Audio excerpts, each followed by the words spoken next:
Çok değerli Gazze davasını kalbinde taşıyan Müslüman kardeşlerinin dertleriyle dertlenip maddi ve manevi imkanlarıyla onların yanında duran müminler. Sizleri Allah'ın selamıyla selamlıyorum. Esselamu aleyküm ve rahmetullahi ve berekatuhu.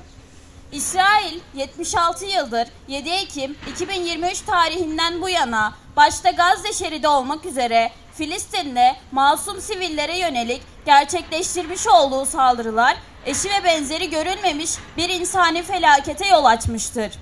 Uluslararası insan hakları ilkeleri ihlal edilerek bölgede hastanelere, sivil yerleşim yerlerine, ibadethanelere, uluslararası yardım kuruluşlarının bulunduğu bölgelere yönelik havadan ve karadan saldırılar neticesinde çoğu kadın ve çocuk olmak üzere binlerce masum sivil hayatını kaybetmiştir.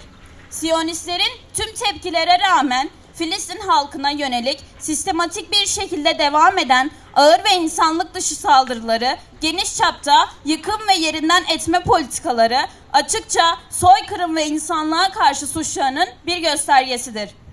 Gazze'de aylardır katledilen insanların sayısı 36 bini aştı ve bunların 15 bini çocuk.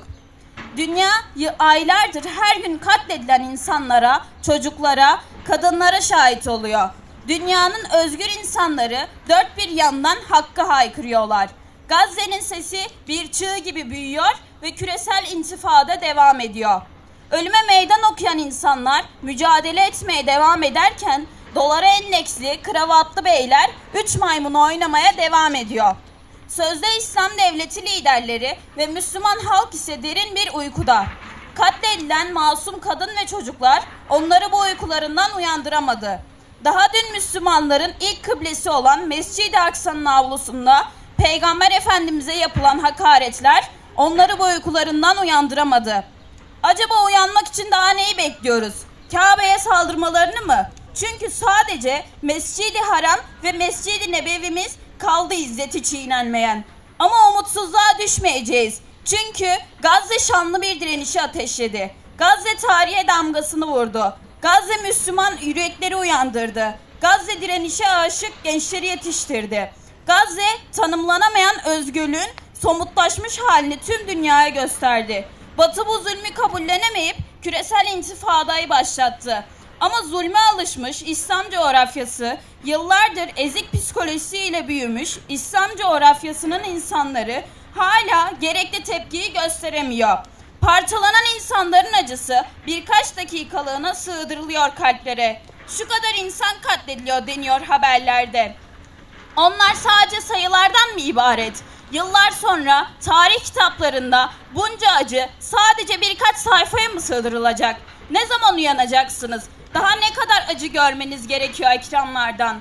Daha ne kadar mazlum parçalanmalı? Ne kadar anne haykırmalı gökyüzüne? Ne kadar çocuk anne diye ağlamalı korkudan? O kadar mı işledi zihinlerinize dünya sevgisi? Siyonizm korkusu o kadar mı sardı bedeninizi? Ama bizler umutlarımızı çaldılar diyerek geldikleri topraklarda çaldıkları hayatları unutmayacağız. Koca bir şehrin etrafını çevirerek yaşattığınız soykırımı unutmayacağız. Evladının parçalanan bedenini poşetle toplayan babayı unutmayacağız.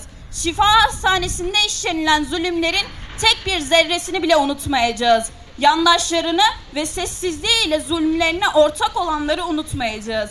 Bizler sadece zulmeden Siyonistleri değil, suskun, hiçbir şey olmamış gibi hayatlarına devam eden Müslümanları da unutmayacağız. Uyuyan çocukların bombalar ile uyanamadığı sabahları unutmayacağız.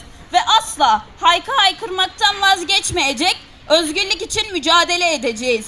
Esen rüzgar Gazze diye haykırırken, güneş Gazze diye yakarken, gökyüzündeki bulutlar Gazze'nin gözyaşlarını taşırken, ateş zalim Siyonistlere cehennemi yaşatırken susmak haddimize mi? Bizler dünyanın özgür insanları olarak buradan bir kere daha haykırıyoruz. Nehirden denize özgür Filistin kurulana kadar ve dünya Müslümanları özgürleşinceye kadar mücadelemize devam edeceğiz. Özgür Filistin'de buluşmak duası ile Cumamız, dirilişimiz olsun.